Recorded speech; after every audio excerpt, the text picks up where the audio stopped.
I chose acting for stage and screen at Havant and South Downs College because it gave me an opportunity to be creative. It also gave me the opportunity to perform in stage and in screen, which I found amazing.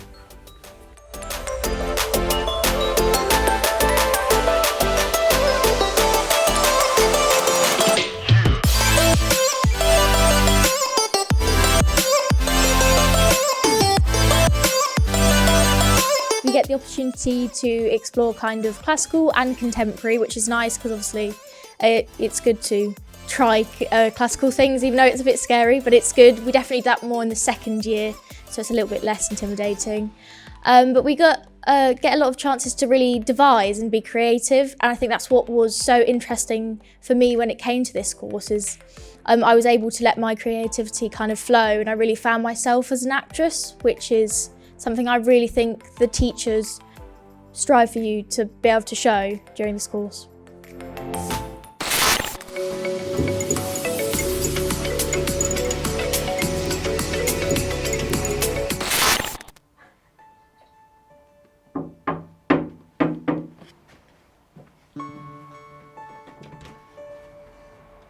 Miss Smith?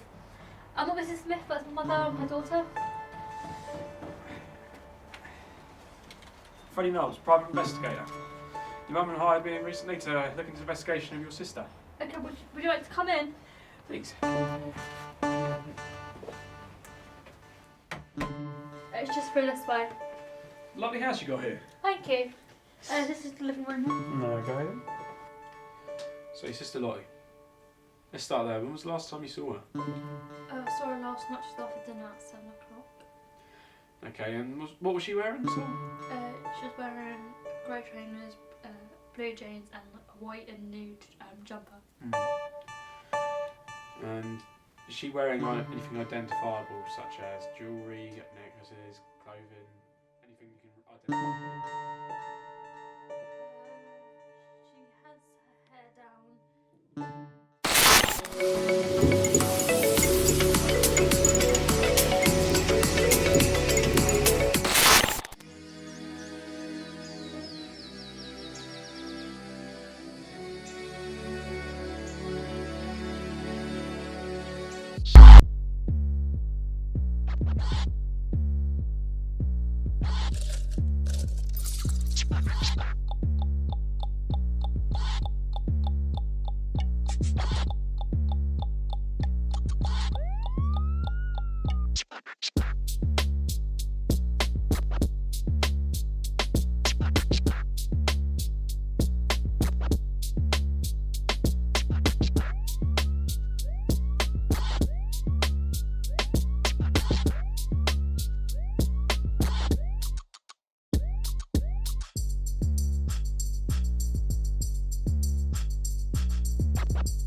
Earth is comprised of mainly seawater, with 1 million animals living in the cool depths, which also make up 70% of the planet's surface.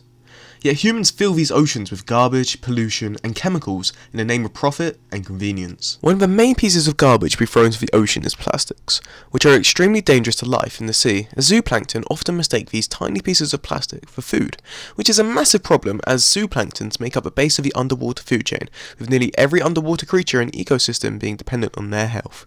If a zooplankton does eat a microplastic, it's impossible for the tiny creature to digest it, which can mean their digestive systems get blocked up and the poisonous plastic leaches into their bodies.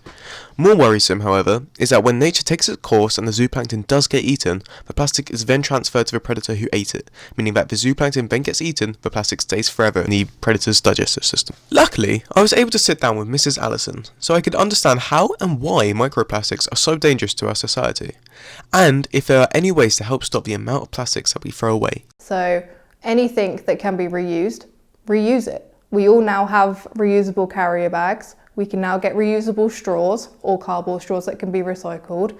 Did you know that 98% of studied albatrosses have been found with plastic inside their digestive system?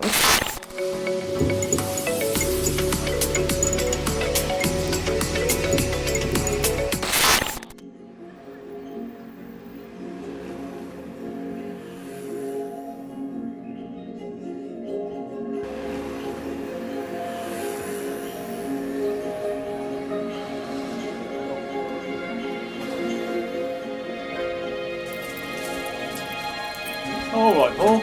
Good day at work. Yeah, it was fine. Thank you.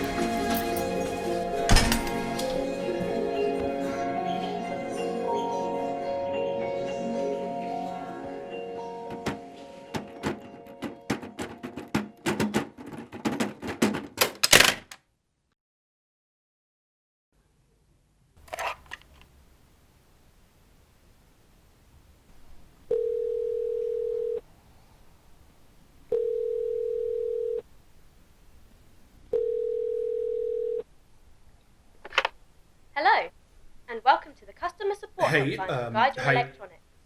After the tone, please state your name, model number, and briefly describe the problem you have encountered.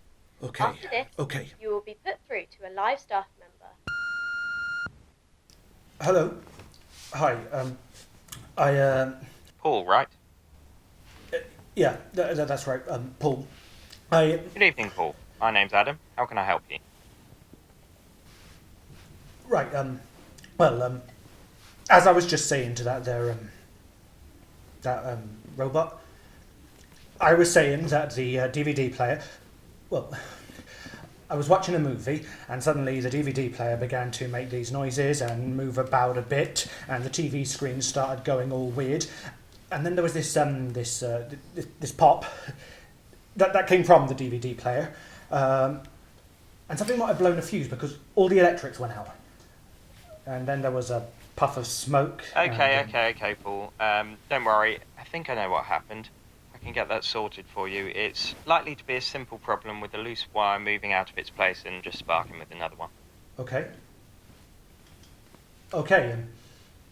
that's great. Thank you. Just going to quickly search up the specifics of your certain model. It won't take a moment.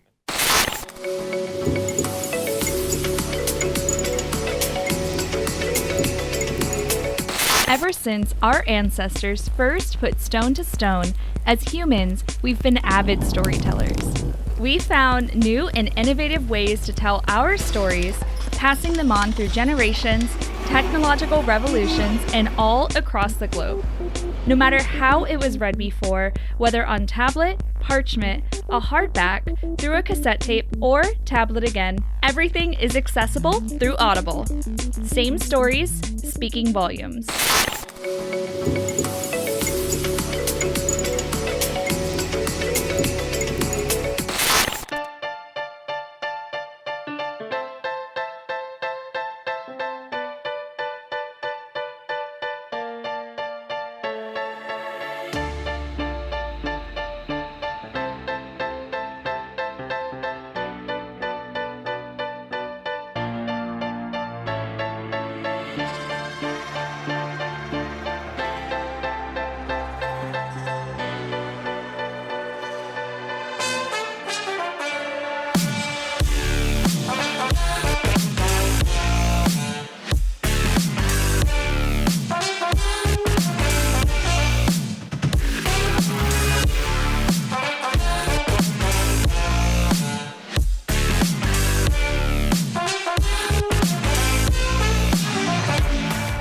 So the Creative Enterprise course is predominantly for creative people.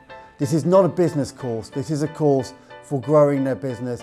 We have a flavour of business, but it's clear to say that this is a real opportunity to turn your art passion into a business. The whole course is a mixture of design and art and then a section of business, so then you sort of fill the two together and then you have to build a business. I'm a graphic designer, so I try and sell graphic artwork. I've got set up a business based on that.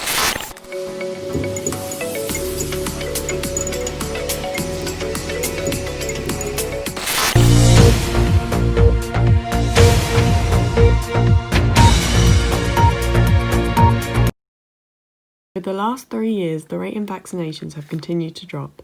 Today we will be looking into what is causing this and the issues it could lead to. Kayla Weeks, a social worker who wasn't vaccinated against measles as a child, will be explaining her experience with the disease, how her experience affected her choice to vaccinate her own children, as well as her professional point of view. I was about 5 and I can remember going down to the doctors and being diagnosed and then my mum taking me home and pulling the curtains and I had to lay in a dark room. Since then, Michaela has had 4 children who are all vaccinated. She claims her experience with measles affected her decision to vaccinate her children. For me, when I had my eldest son and the MMR rumour of it causing autism in children, so it was a real difficult decision to make, and I know a lot of the time people were paying to have individual vaccinations, so an individual measles and mumps, and I think each vaccination was say like £100 each. So it was deciding whether to do that or to just bite the bullet and let him have the MMR.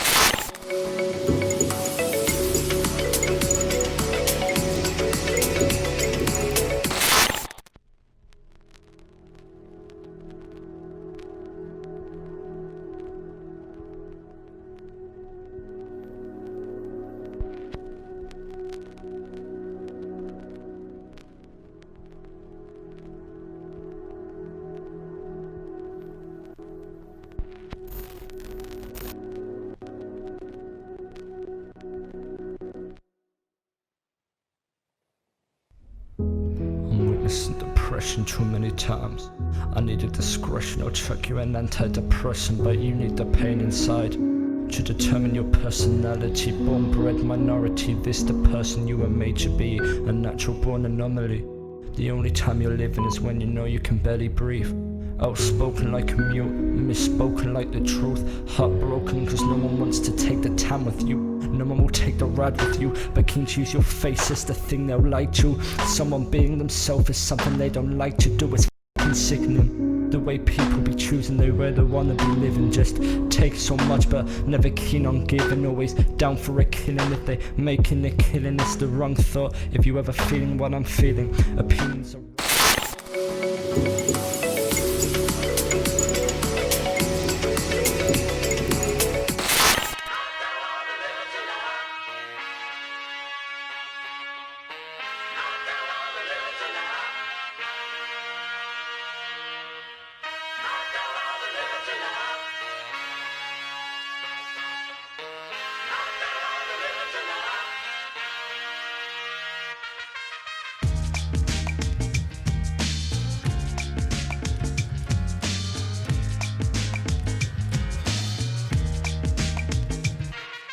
My name is Gemma Watts and I'm the landlady of the Ship and Bow.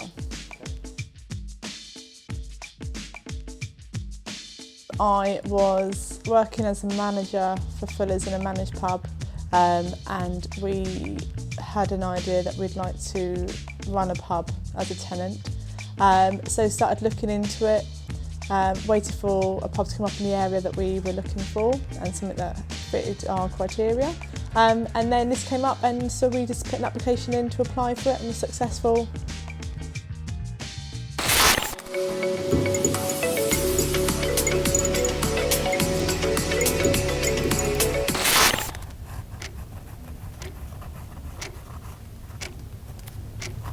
How are you feeling today, Amelia? I'm okay. I still can't sleep. My thoughts are becoming too much. And when I do fall asleep, in come the nightmares. When did these thoughts start? Do you know what caused them? It's hard to explain. I was there, walking my dog. I was just enjoying my time, watching him play. And then, all of a sudden, I felt trapped. I couldn't breathe. Closed my eyes for 2 seconds. And then, all of a sudden, it looked like I was watching myself from afar. I didn't know what to do. My breathing became rapid, and then the thoughts began.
Say that war is a conflict between two nations fighting over power. Never speak of the internal war, the one in 5 teenagers in Britain alone fight every day. Battle of life or death. If you don't know me, my name is Dan. Been facing depression for the past 3 years of my life. And every day is a new battle, trudging my way through no man's land any way I can. Can't think straight anymore. Feel alone when I know I'm not. Lost partners, friends, and close family because of it. Fear I've reached my limits. It's hard to describe the way I feel. And yet, others sum it up perfectly. Life is a prison. Oh God, let me out. No one to listen, to hear when you shout. Climb the walls of insanity, ride the waves of despair. If you fall, it don't matter. There's no one to care. Used to wish for a window to see the birds, trees and sky. But you're better without one. Stops you aiming too high. Watching freedom is painful. For those locked away. Seeing joy, love and happiness. Another price that you pay. Strong is good and weak is bad. Be it false, be it true. Your mind makes the choice. And it enforces it too. Cell walls built by society, with rules to adhere. If you breach the acceptable, you'd better beware. Hide the pain and carry on. Routine is the key. Don't let on that you're not what you're pretending to be. Lock it all up inside you. How badly that bodes. Look out for that one day when it all just explodes.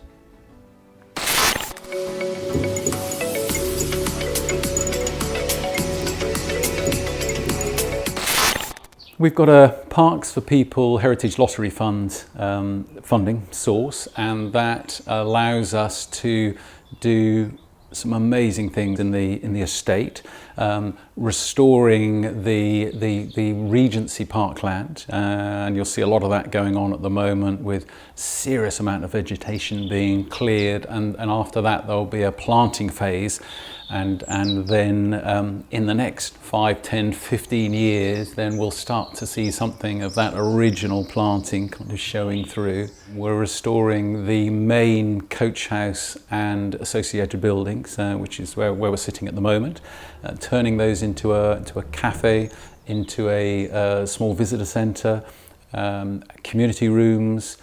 It's going to be a real hub for the new park. We're in the tack room now, and that was where all the harness for the various horses was stored.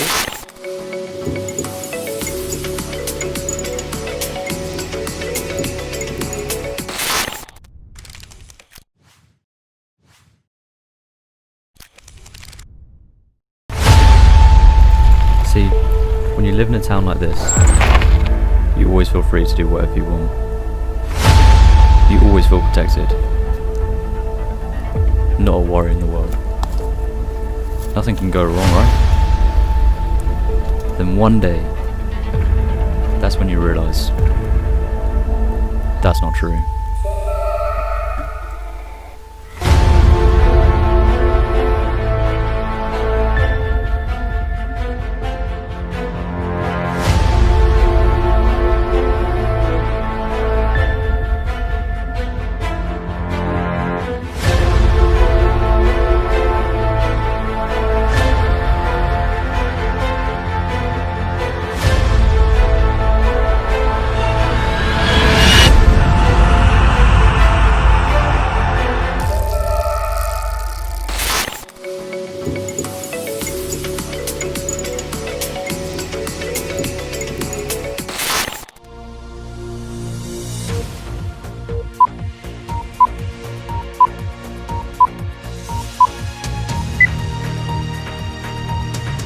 Hello and welcome to Southdown News at 10. Today's stories are: why is the weather so extreme at the moment? Why is Donald Trump getting impeached? But our main story today, and probably our most important story, is: why do teens suffer from anxiety? To find this out, we went to CAMHS Portsmouth, where we spoke to a therapist. So anxiety presents itself at first in all different ways. It's different for everyone. Some people may experience lots of physical symptoms. Other people may experience worries and worried thoughts. It's different for everyone, really. So I believe that anxiety is caused by external factors, probably 90%, I would say, a really high percentage. Some people maybe have a predisposition to anxiety, but I do think that most of the time there are external factors that influence that. So typically the most common age for someone to experience anxiety for the first time is any age, but apparently it's 14. So I didn't know that until today, but my colleague just told me that. So there you go.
to HSDC News.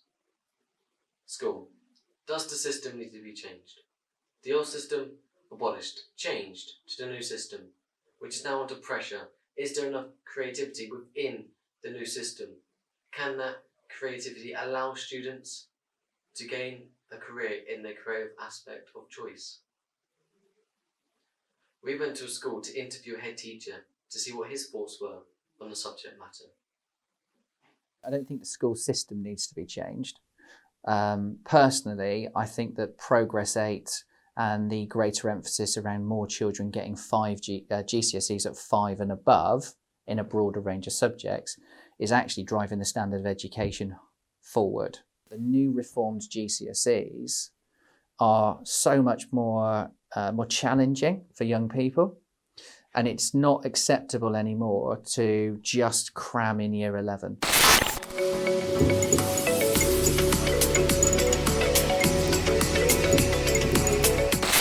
Murder on the beat.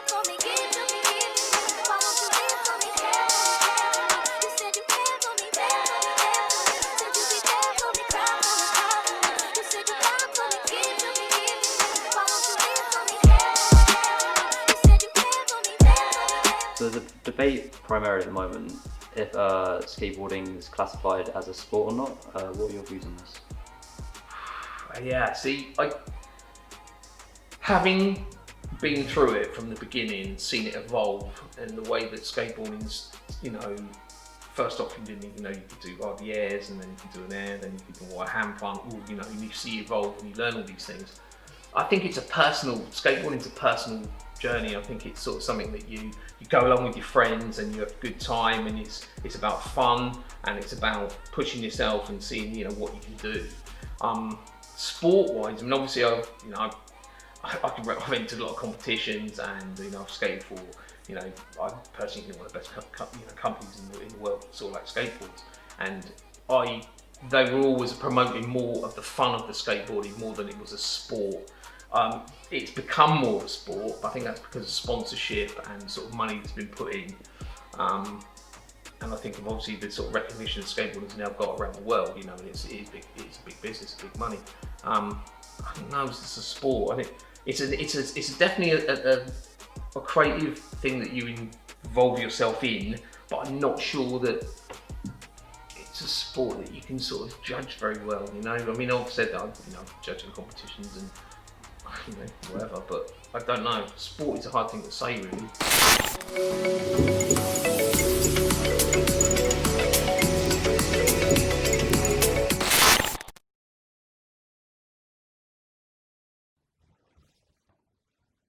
Why am I so unprepared? I swear I left my stuff right here. Mum? Mum, do you know where my stuff is? Your shoes are where they always are, and your keys are on the table. I'm pretty sure your bag was on the sofa where you threw it last night, when you got home from studying at Toby's. Mum, I've got my stuff now. I'm going. Okay, stay safe. See you later.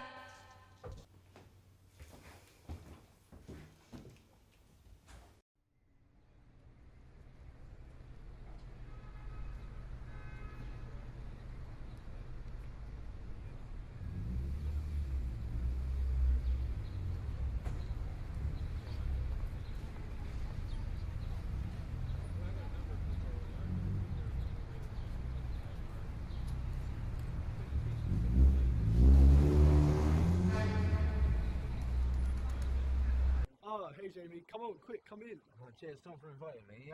Is Molly about? Oh, Molly's just grabbed a drink. Quick, come in, it's cold, man.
My name's Julie McDonough.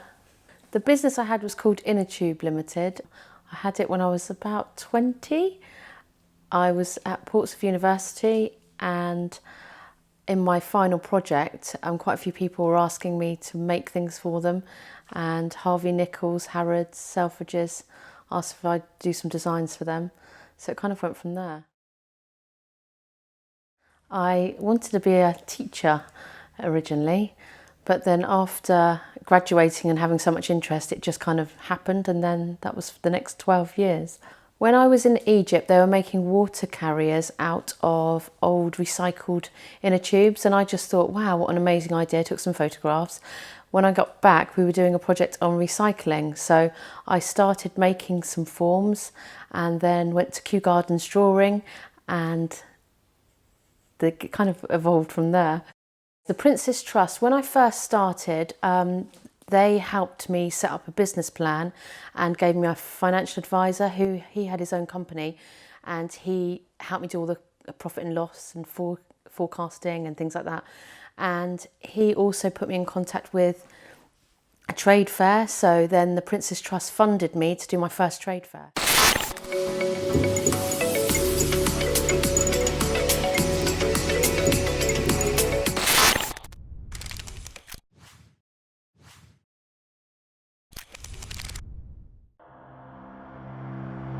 Strange things have been happening recently.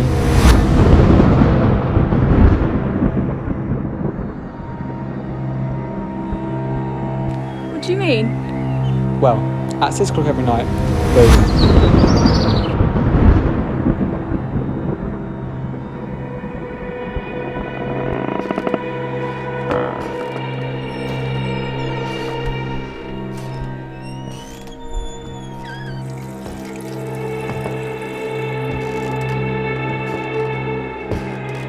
That's when you realise everything you thought you knew, you don't.